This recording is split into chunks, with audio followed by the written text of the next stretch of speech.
we go.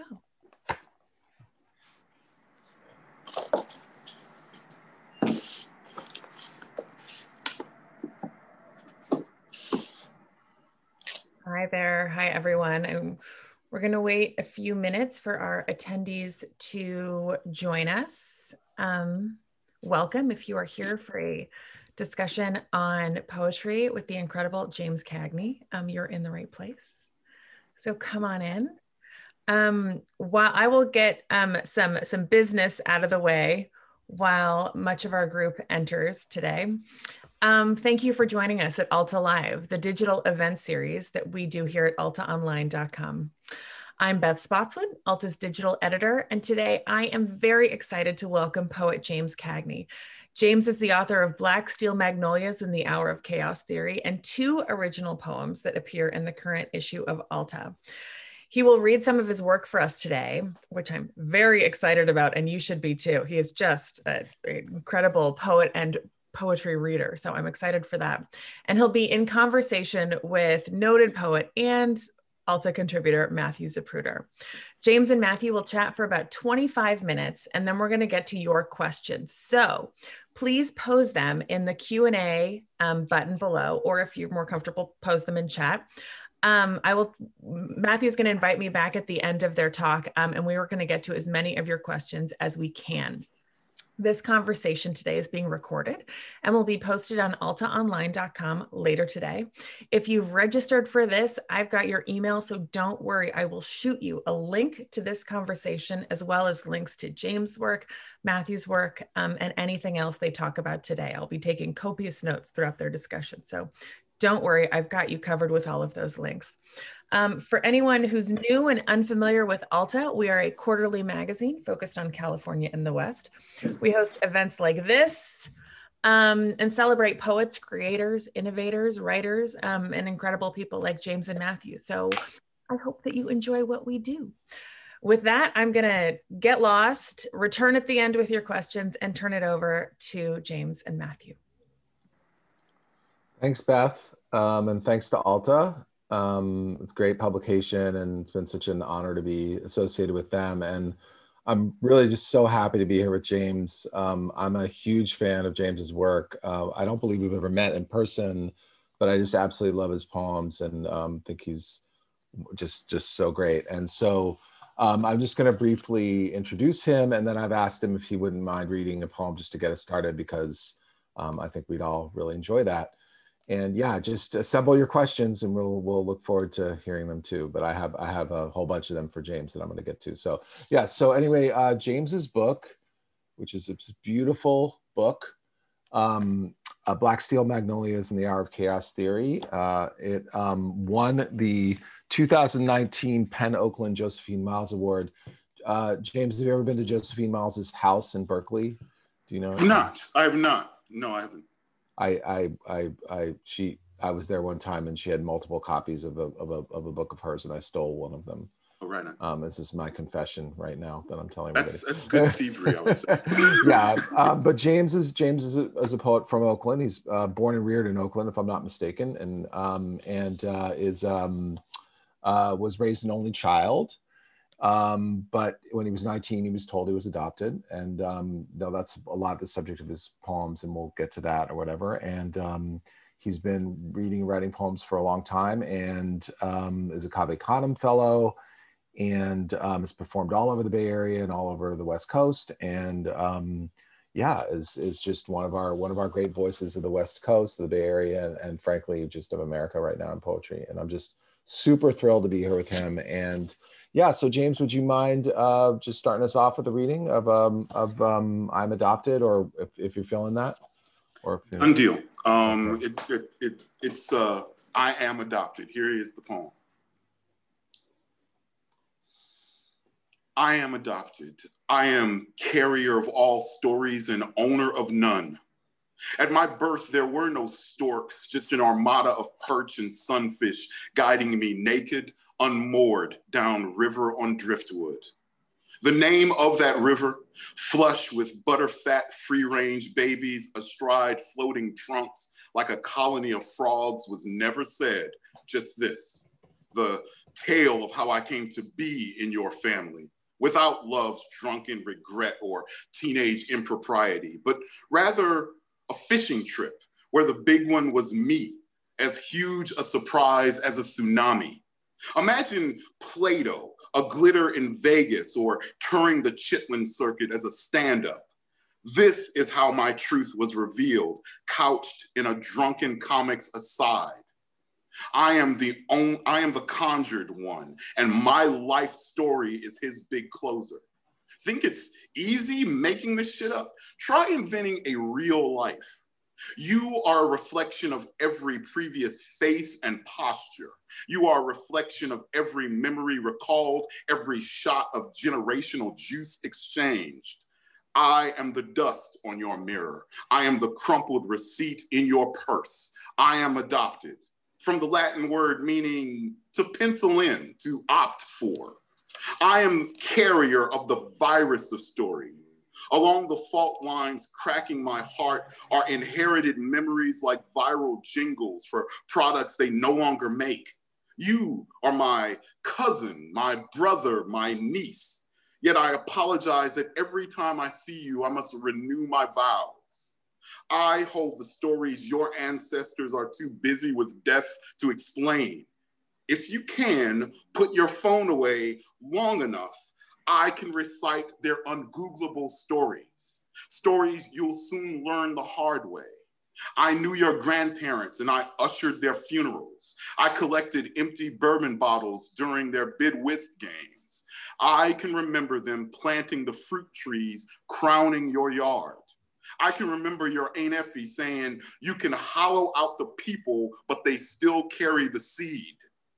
Blood knows the melody and ancient songs will play through the pinch rollers of your children's bones and habits. I am keeper of stories falling under the table. I am carrier of the virus of memory. I am adopted. Too often my dreams are full of strangers and my pockets full of someone else's keys. My burden is to know everything and be asked nothing. I was born anyway, a kind of bastard with a license. I will have to be penciled in at the corners. My mugshot will have to be footnoted in your family albums. I will be recalled like a ghost haunting the smallest real estate of your unused rooms. I will be fed everything you can't stomach. My mask is made to resemble your father, who taught me how to build a house of bottles and fish bones, but not how to keep it warm if I'm the only one in it. There's that. So great. As I was reading that, I actually wanted to share with you, which I hadn't really talked about a lot, is that, you know, I did say that when I was 19, I was adopted, and nobody really ever hinted to me that anything was different or that I did not belong to my parents. But when I was very, very young, I specifically remembered my father telling this story about my birth, you know, and his story was that he and my mom had gone fishing, and while they were out there on the bank, they saw me floating on a log that was coming down river, and you know, he pulled me in. And this to me was hysterically funny. My mom would always be laughing and be like, James, because I'm a junior, she'd be like, yo, stop that. But it wasn't really until I found out, full stop, that I realized what his story was actually doing. And I almost forgotten about that little tiny detail that I snuck into the poem. Oh my God, it's amazing. I mean, the tenderness and the sort of like kind of mythic quality of that, and the way that your arrival in their lives, you know, had this, you know, he was telling you something without being able to really tell it to you. I mean, that's an amazing, very moving story about being a father, you know, and trying to communicate in whatever way was possible for that person. Yeah, I love that. I love one of the reasons why I wanted to ask you to start off with that poem is, you know, in your bio and your story, you know, the fact that you're adopted. I mean, that's something that comes up pretty quick, and it's in a lot of the poems. But I love how this poem has one foot in that actuality, you know, in your autobiography and in the reality of that lived experience. and another foot in the mythic, you know, and the powerful mythic truths that like, you know, go far beyond like one individual experience. And it just makes the poem so huge in a way, and the way you read it too. And it's really just I think such a big poem, and a big full of life and feeling and everything. I love it. Thank you for that. I wanted to ask you, you know, about where poems begin for you. Do they begin more in that mythic space, or in that everyday space, or in personal history, or the everyday, or different places? Like where does it start? Every single poem is different, whether it is a specific narrative and story that I'd like to tell, or if it's something abstract and just kind of like wordplay that I sort of put together like you would a cabinet. For this particular story, for this particular poem rather, I remember both of the triggers for it. The first was being on Facebook, and it turned out one of my cousins, one of the cousins from the first half of my life, he posted a status on Facebook about a tree in his grandmother's backyard. And when I was reading that, I had this sort of weird memory in my head that I couldn't figure out, because I felt like I may have known or remembered when that tree got planted, that I'm a bit older than he was. And I feel like I actually may know what tree he's even talking about. And then it suddenly occurred to me, because of his age, I wasn't sure if he remembered his great grandfather, the father of his father, whom I specifically met. And when I was sitting there thinking about that, I felt like both like I wanted to reach out to him and say something, and then I felt like I couldn't, because it was like, well, I just really remember the pictures. I just remember the great grandfather and his wife. I just kind of remember his presence and body, and I don't exactly remember what that tree story was. It was just a matter of me wanting to say something, me owning a part of whatever that memory was. But you know, I felt I kind of had lost it, because I felt like as an adoptee, as a knowledge adoptee that knows that I'm adopted, I also feel like a subcontractor in the family a little bit.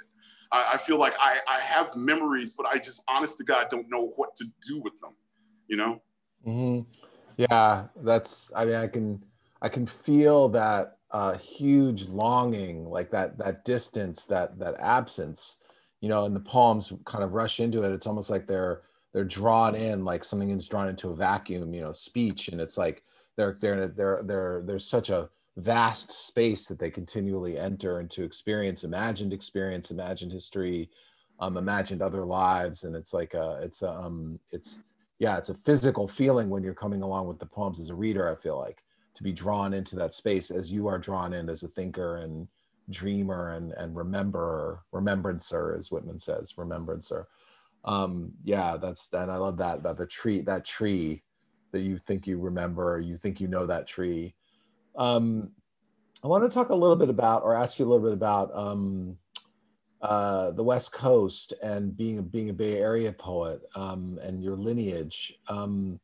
You know, there's so much of the Bay Area in your poems in Oakland, and you're very much a poet of place, I would say, although not exclusively, because you do travel in your poems and end up elsewhere, but for sure you're a Bay Area poet.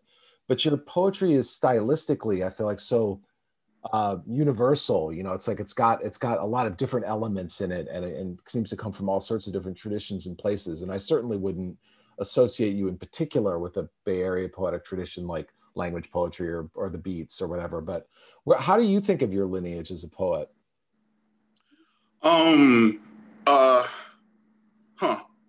That's interesting. I did not grow up, I guess, or poetry was not officially introduced to me as a teenager, as a high schooler or whatnot. Poetry came to me in my early 20s. I was basically thrown into and introduced to the idea of truly being a regular person writing poetry by going by what I like to refer to as cafe society. You know, the open mics that were going on in the Berkeley and San Francisco and Oakland in the 90s. And because of just being dropped in the middle of an open mic, I started looking at poetry as an on-the-job training. So partially I'm learning from the oral tradition of these guys and women doing this open mic work and revealing to me that poetry was a lot more than what I assumed, which was, you know, that all poems were supposed to be, you know, basically about trees and flowers and raccoons by the stream. I did not know you could use poetry to really talk about your experience or talk about your life or be honest and real in your feelings. I thought poetry was this outsourced thing about that stuff, not about your life, not about you. So when that happened, then I found myself haunting the libraries, haunting Oakland Library, Berkeley, just to read and find out what poetry was and what poems spoke to me. So I never had guidance. I just kind of like free styled myself through the poetry sections and became attracted to people like Rita Dove and Charles Bukowski, for example. They were like major influences on me, and they could not be farther apart on the main line.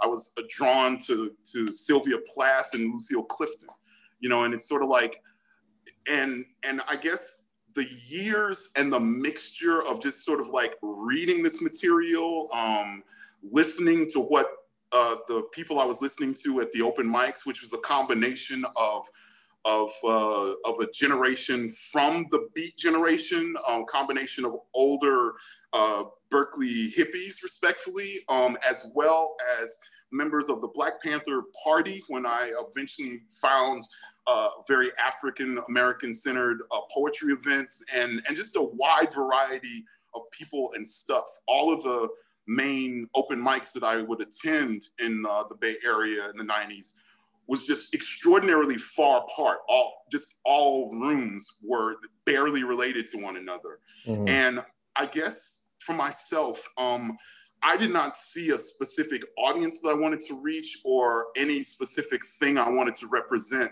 I was learning from everybody and from everything. I'm learning from the music of people who do things abstractly that you almost couldn't read on the page. And I'm learning from, respectfully, all of the dead white poets in compilations and books or whatnot that I was checking out of the library and reading. And as well, eventually, when Poetry Slam started, that as well was influential on my voice. So yeah, there is no specific father to my style. I drew from and draw from a lot of different sources and places and wells, probably just because I didn't know any better.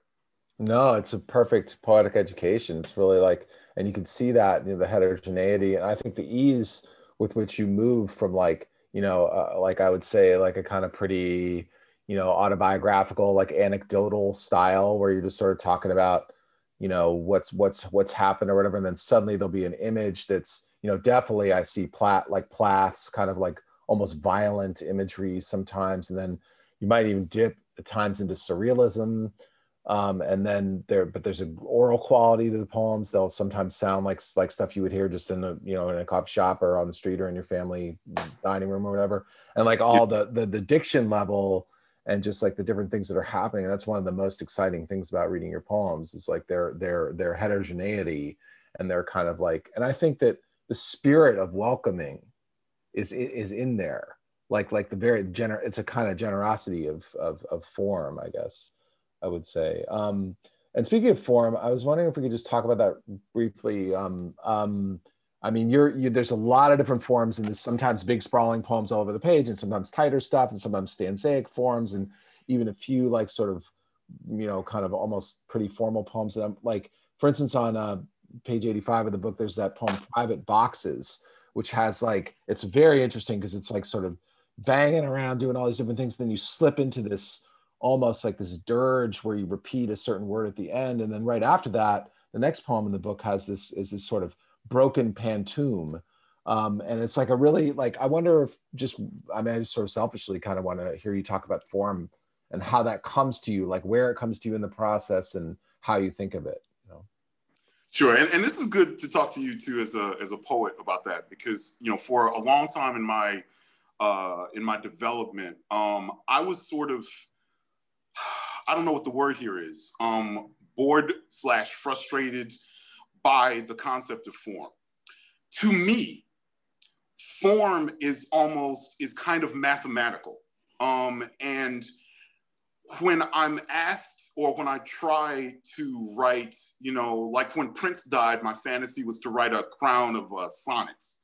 And it was a huge struggle for me, because my brain either wants one of two things at one time. Either we want to put together a puzzle that's going to exactly fit into this rhythmic requirement of this sonnet or this form or whatever, or we're going to tell the story that's kind of fumating or running around in my head. And often I just want to, I'm drawn and triggered by an event, by a feeling, or by, language. And it's almost like I want to just get the thing out of my head. And it's like, I don't feel like I do form enough. I feel like I feel like it's hard for me to pick up the label of a poet if I don't actively engage with the forms that we have accessible to us. So there's this struggle between just wanting to tell it versus wanting to put my story into the suit and tie of a particular structure. So I basically feel like I free write my way through a lot of stuff and come back and try to find out if there's any form that's sort of like complementary to what it is that I want. The poem that you mentioned, Private Boxes, the way that piece written, part of that story is that the first chunk of it, when I finished it, basically that first half, that first big section is the poem with its start, middle, and end. But there were these other lines that I really adored that I couldn't go back and work into the body of the poem. And I didn't want to create like a second poem. So what those two sections that follow it are basically kind of like little ghazals that I created, where I kind of recycled the lines that did not work for the main body. And I was like, I'm going to use these anyway and use these as alternative endings to the poem itself.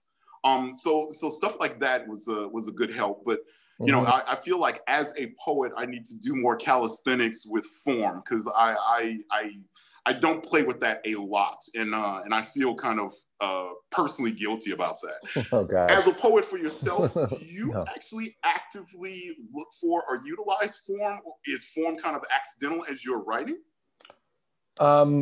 Very quickly, I would just say that the way you describe finding form is very similar to how I would describe it. That's organic and it comes out of the needs of what I'm talking about. I mean, obviously it's a much longer conversation, and sometimes I'll try some form just because I'm desperate and I don't know what else to do to get started. But the way you're talking about form reminds me of the famous essay by Charles Olson, Projective Verse, where he talks about form as being kind of like an expression of the breath, and using the page as almost kind of like a musical notation, and the page is kind of like open forms. And that's how I think of a lot of how you write.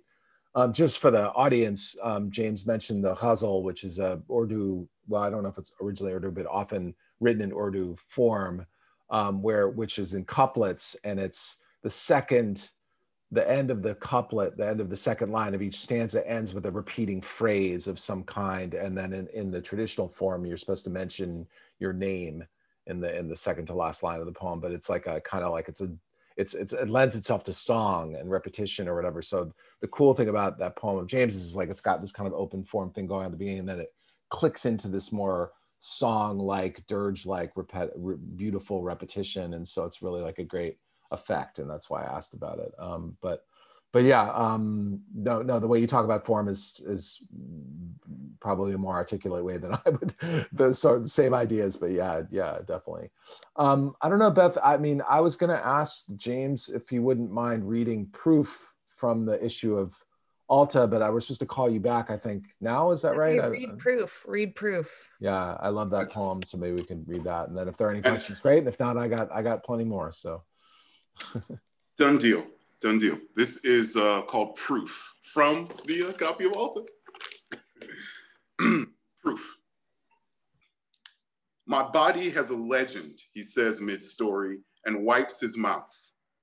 Then, as to recite grace, stands at the table to prove it. Beneath the drape of his shirt, a savanna of skin ripples slightly. For a blink, I don't understand what's missing. He had no belly button. His stomach paved mythologically clean. We'd been so casual, playing catch with origin stories. After class, over crepes and pancakes, our roll call of scars. We'd been speaking of doctors and mistakes when his face shifted gears, then he landed his fork like tapping a baton. This is how boys are. Show and prove, tale of the tape. People are terrified by skin not meeting their expectations. For years, white women were forbidden from showing their navels on TV. The networks were alarmed over what they symbolized, how they seemed to prove something, root us together. Seeing the placenta as nebula, a star field of skin, a chandelier from which we're all suspended, flaring out from the same light. If men can write shame laws over belly buttons, it's no surprise the fumbling of a Black child steaming new and helpless in a cage of fingers, a rabbit midwifed by a hawk. I know this now, yet how I doubted him, Lord. My sticky maple fingers trembled in prayer all night.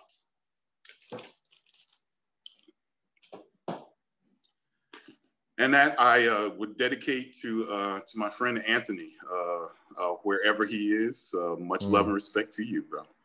I love that poem, and that ending is like, I mean, the way it goes again from anecdote into this more mythic space, and then you make these you get to make these kind of observations, pull back, and then you're back in, and it's really like, just again, the way that you kind of telescope in and out is like so exciting and moving, you know, and that last image is just really a knockout.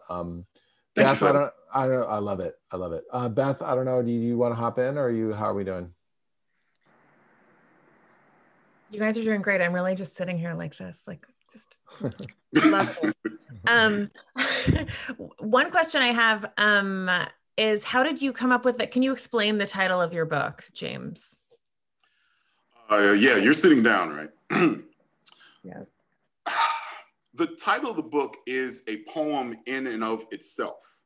For a long time, initially, the title of the book was going to be Identity to Burn, which is the title of a poem that's in the book already.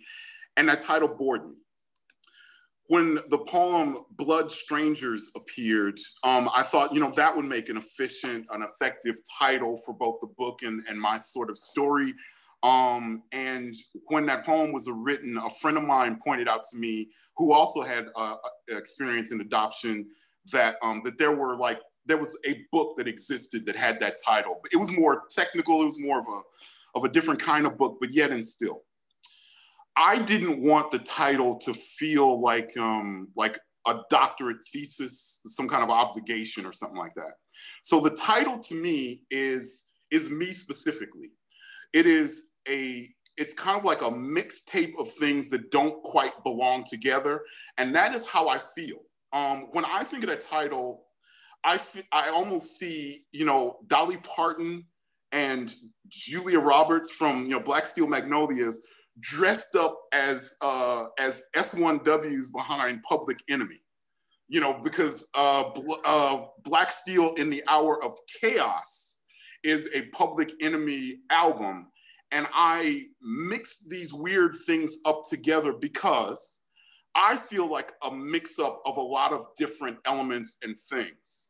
I feel like a mix of two different families. I feel like sort of like that title represents the sort of unspoken ghost, which is me, that's left over, that's the unspoken ghost that exists between each poem. Most of the time, poets draw the name of their books out of the poetry itself. And I felt like my intent and purpose was, I'm gonna assume that this is the only book I am ever truly gonna ever officially get published, because. And I'm like, if I'm gonna do that, then I'm gonna put all chips on this book and this project, and I wanna cash this title out to the world. That title is sort of like how you would go to a senior or an elder and how they would misremember something, how they would mix different things together when they're trying to say, oh, I finished this book or this movie, and they would get the title wrong. I feel like that mismemory. I feel like that kind of slight mistake a person makes when they're trying to recall someone or something from a certain time. I feel like that is specifically me, and I wanted to sign my name in that space with that long, long ass title. There you go. I feel like I learned so much. Now I love the title even more. People are commenting. I think that that's a great place to end. If it were up to me, we would just listen to you read poems for the rest of the afternoon. Thank you, Beth. It's been wonderful to be here with you and Matthew. It's been good to hang out. So with you guys are both just such a treasure. So I am no poetry expert, and I feel like I've just learned so much through both of this. For those of you that have come, thank you so much. This has all been recorded. So if you want to relive it or share it with everyone you know, great. I will have links to James' book, Matthew's amazing book, Father's Day, their work in Alta, anything. I've taken notes about stuff we've talked about today, so I'm going to shoot you guys that email when it's available. Next week, Alta Live is on hiatus, but so please save the date for April 7th when we are joined by Caribbean Fregosa, an author and an Alta contributor. She'll be in conversation with Ziziva's Oscar Villalon. And that's again at 12:30 on Wednesday, April 7th. A big and special gratitude to James and Matthew. It's a pleasure to work with you both and get to hear you. So thank you, Beth. Thank you, Matthew. Thank you, Alta. Thanks to you. Thanks to you all. Thanks, Beth. Thanks, James. You're amazing. And thanks to everyone for being here. Thanks for joining us. Stay safe, everyone. Take care.